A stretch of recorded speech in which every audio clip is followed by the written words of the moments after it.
Hi everybody, this is part 2 of the editing video. If you haven't watched the previous video, I highly encourage you to watch that. This is just a quick example video where we go through and demonstrate some of my fast editing technique for getting videos onto social media, things like Instagram, Facebook, onto your website. Quick and easy, and that's what this video is about.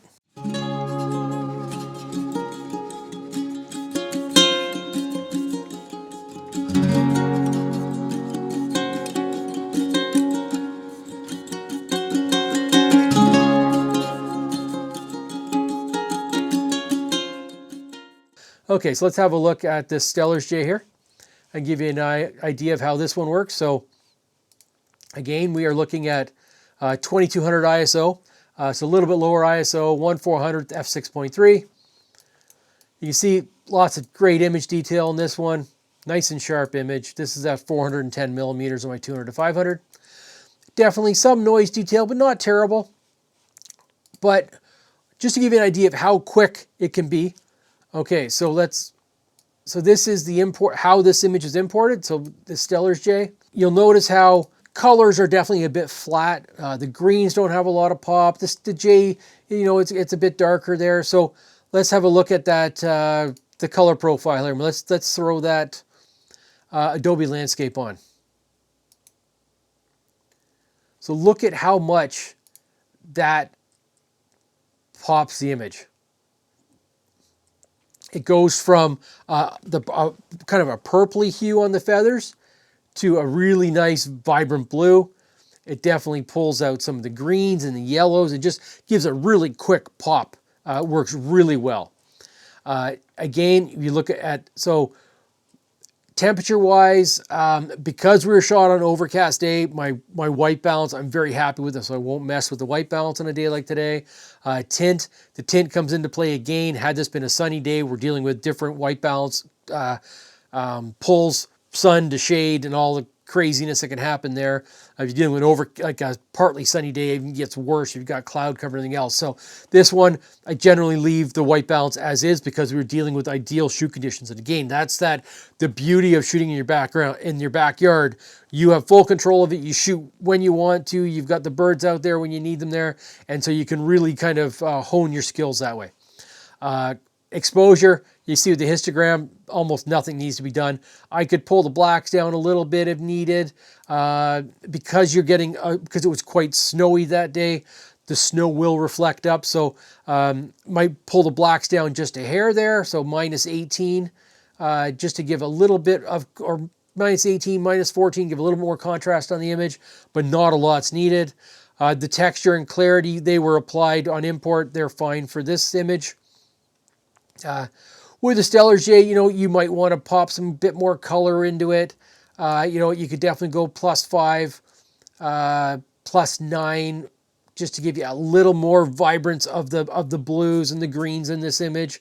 Said the oranges really get hit hard with the Adobe Landscape, and I think that's because you're dealing with very natural sun. I think it's honed for sunsets, things like that, so it really pops the oranges. Doesn't pop the blues quite as much, so I think with the Stellar's J, you can definitely put a little bit of saturation on it, a little bit of vibrance on it to give it a little more pop.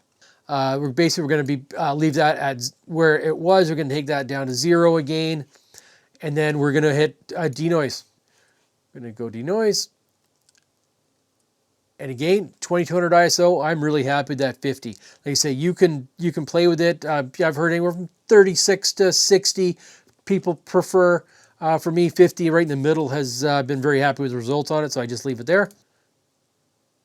So we can see how it's done a beautiful job of cleaning up. Where this program is, Adobe, a Lightroom Denoise does an absolutely phenomenal job of not crushing feather detail at the fringes when it does denoise. So if you look at the original image here, let's look at down here compared to the noise reduction image. Notice how you haven't lost any of those wispy feather details.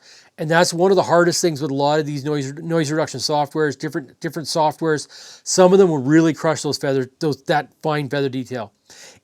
with Adobe, with Lightroom, they now have that background blur. So sometimes if you haven't done the setup and you've got a noisy background, you've got sticks and branches and things you want to eliminate, the problem is it does a really hard job and it really crushes any of that fine feather detail around the edges. If you have any fluffy feathers, they will get kind of eliminated. Something to be look out for if you are doing any of the background blur. We've done the Adobe Denoise.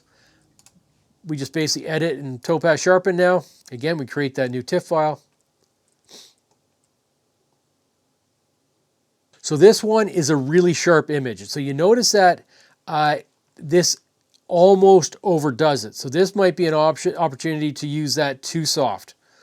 You can just see how much feather detail is there. We'll see. It's kind of, so let's put it over the bird. We're going to create the motion blur very noisy and the too soft very noisy. We're going to create all three again. And it might be a case too with the too soft very noisy is bump that one up to 35. Give that one a little extra. Because it's a finer sharpen, you might find it works quite well. So you notice the eye, again, I think this was focused slightly front focused in this one. So you can definitely play with the different ones. And to be honest, I'm not sure where the latest version of Sharpen. Like I said, they changed their UI a lot. So I'm not 100% certain of where the current version is. I'm on version 4.1. But for this one, and again, let's just have a quick look to make sure we're not getting any chromatic aberration being instilled in the image. So basically you want to look at the eye and you want to look at what are the best feather detailed section, because the feather detailed section is where you're going to get some of those artifacts induced. So you want to look at, make sure the eye is sharp and then the feather details. Basically you want to look at two zones, ideally, just to make sure that the sharpening is doing what you expect it to. So you can see this one's got some green being induced. So the motion blur is inducing some chromatic aberration there. You can remove that in Lightroom if you like the sharpening in that zone. Personally, I try to go with where I'm not getting it. So this one is doing it a phenomenal job. And also with the chromatic aberration being induced, if you adjust the sharpening, the remove blur amount, sometimes it will kind of eliminate it. But for me, I think the out of focus very noisy is doing a phenomenal job here at 27. So let's do that.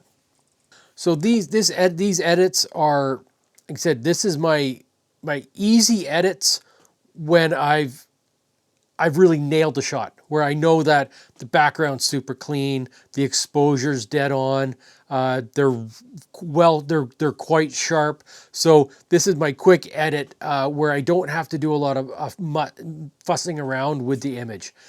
So let's have a look now when you compare the two shots here.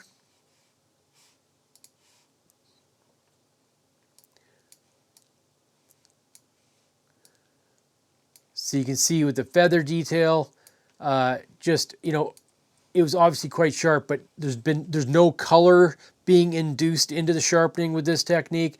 You've got all the color detail, even though you've done denoise. So like I said, that Lightroom denoises the whole image. You're not losing a bunch of detail. And that's, like I say, software. I think software has actually been a bigger upgrade than hardware over the last 5 years. My Z8, as amazing a camera as it is, if I use these same techniques on my D500, my D7200 images, even going back to D300 images, I get a much better image than I could have gotten back in the day. And I think that this is a huge reason for shooting RAW, is that the Lightroom denoise can only be applied to a RAW file. Thanks for joining me today.